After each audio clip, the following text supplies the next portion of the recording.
საქართველოს დამოუკიდებლობის სამწლიანი ისტორიის განმავლობაში გამოდიოდა ეროვნულ-დემოკრატიული მიმართულების გაზეთი „საქართველო“. ამ გაზეთში იბეჭდებოდა ისეთი პუბლიკაციები, რომელიც დღესაც ჩვენთვის ძალიან ახალი და თანამედროვეა. საერთო-ღირებულებითი შეთანხმების, პოლიტიკური ურთიერთობების კულტურის, საქართველოს საგარეო კურსის და უამრავი სხვა თემის გათვალისწინებით. იმდენად თანამედროვე და ახალია ეს პუბლიკაციები, რომ ჩვენ შეგვიძლია ასეთი კითხვაც კი დავსვათ, რომ იქნება და ეს ადამიანები წერდნენ ჩვენთვის. განსაკუთრებით საინტერესო იყო ეს 18-21 წლები, აი სამწლიანი თავისუფლების გამოცდილება. ძალიან საინტერესოა მაგალითად როგორ ხედავს საქართველოს დამოუკიდებლობის არსს მაგალითად გერონტი ქიქოძე.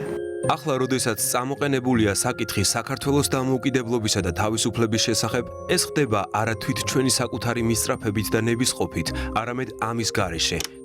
ამ გარემოებამ არ შეიძლება არ დააფიქროს ყველა შეგნებულად მოაზროვნე ქართველი, რომელსაც სურს იხილოს თავისიერი თავისუფალი არა მარტო ქაღალდზე, არამედ ძლიერი სულიერად და თავისი აზროვნების სიმტკიცით.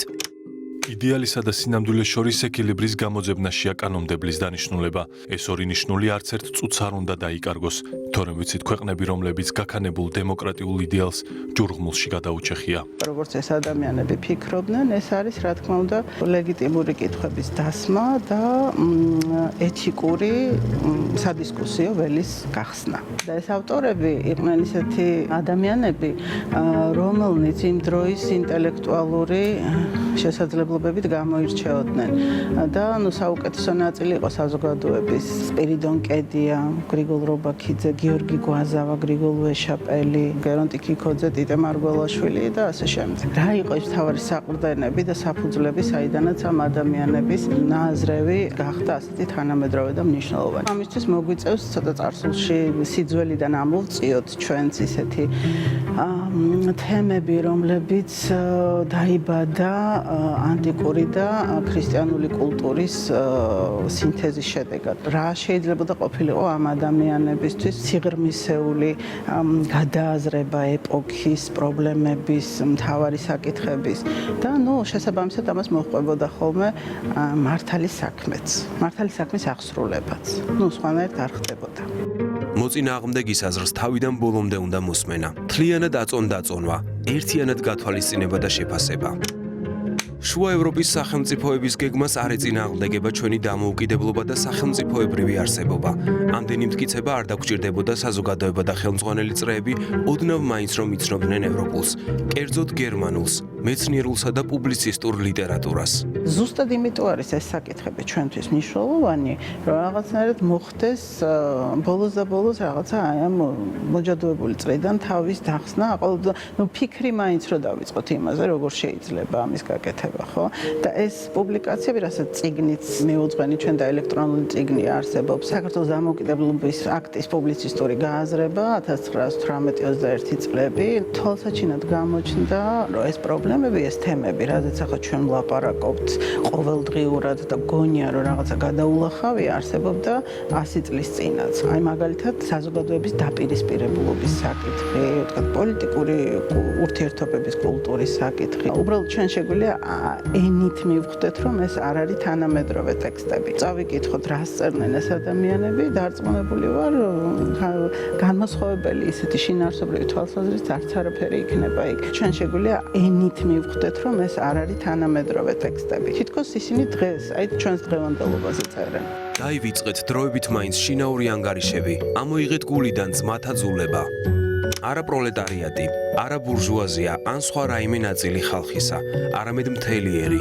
ხალხი არის ბატონ პატრონი ქვეყნისა. ეს ისეთი ქვაკუთხედია, რომ თუ კარგად გავიგეთ და სინდისიერად გავატარეთ თვითპრინციპი, მასზე ადვილი იქნება დიდებული სახელმწიფოს აშენება. ამ ადამიანებისთვის ერთიანი სახელმწიფოებრივი იდეა, ეროვნული იდეის გარეშე წარმოუდგენელი იყო. ყველაზე მთავარი, რაც მგონია მაშინაც იყო პრობლემა და ახლაც არის, ეს არის საერთო ღირებულებით პრინციპებზე შეთანხმება საზოგადოების. აქ არ არის ლაპარაკი იმაზე, რომ ყველა ერთნაირად უნდა ფიქრობდეს, რა თქმა უნდა, მაგრამ მთავარი იდეა, რის ირგვლივაც ქვეყანა უნდა ცხოვრობდეს და საზოგადოება გარკვეულწილად რაღაც მთავარ ღირებულებით პრინციპებზე უნდა იყოს შეთანხმებული. ამის რაღაცა თავმოყრა ერთად არასდროს არ მოხდა. ეროვნული იდეების უარყოფითი შთაგონებით ქართველი ხალხი საკმაო ხანია იკვებება. ეროვნულ ნიადაგზე მუშაობა საქართველოში იმთავითვე ცუდ ტონად ითვლებოდა. ქართველი ხალხის და უმთავრესად მისი დემოკრატიის სოციალურ-პოლიტიკურ ზრახვათა დაკმაყოფილებას ლამობდნენ ქართველობაში ნაციონალური იდეალების აღმოფხვით. ძალიან მნიშვნელოვანია, რომ მოხდეს ამ თემებისა და საკითხების კონტექსტუალური, უტყუარი კონტექსტების დადგენა, დიდი სურათის დანახვა, ხო, ადეკვატური შინაარსის რაღაცნაირად გამოძერწვა აქედან, ხო?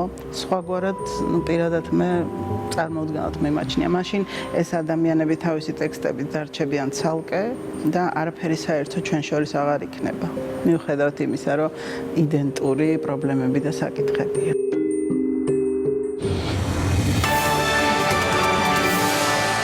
ძალიან საინტერესო რეპორტაჟი ვნახეთ არა? როგორი შთაბეჭდილება დაგჭა ზუსტი პარალელებით და ზუსტი რაღაცა თანადროული განცხადებებით. კი და აი კიდევ ერთხელ გამახსენდა ეს რას ვაკეთებ, როგორ ვაკეთებ და რისთვის ვაკეთებ, ეს არის ძალიან მნიშვნელოვანი და ესე დრო რო კი იცვლება გარემო პირობები, მაგრამ პრობლემები რო ისევ ისერჩება როგორც არის, აი ეს ეგ არის გამართლა ასია და ყველაზე მნიშვნელოვანი ალბათ ის ეროვნული იდეოლოგიის და ხაზის გატარება იყო, რაც ესეთ შედარებებში ძალიან ზუსტად ვნახეთ. ძალიან დიდი მადლობა მინდა უთხრათ ხათუნა ჭანიშვილს, რომელმაც მართლა ძალიან სერიოზული სამეცნიერო კვლევა და მუშაობა გასწია, შეისწავლა მთელი ეს პრესა, ამ პრესაში დაბეჭდილი სტატიები და ესეთი ზუსტი აქცენტები შემოგთავაზა. ძალიან საინტერესო სიუჟეტი იყო სიამოვნებით. მადლობა კეთი ილურიძეს ამ საინტერესო რეპორტაჟისთვის.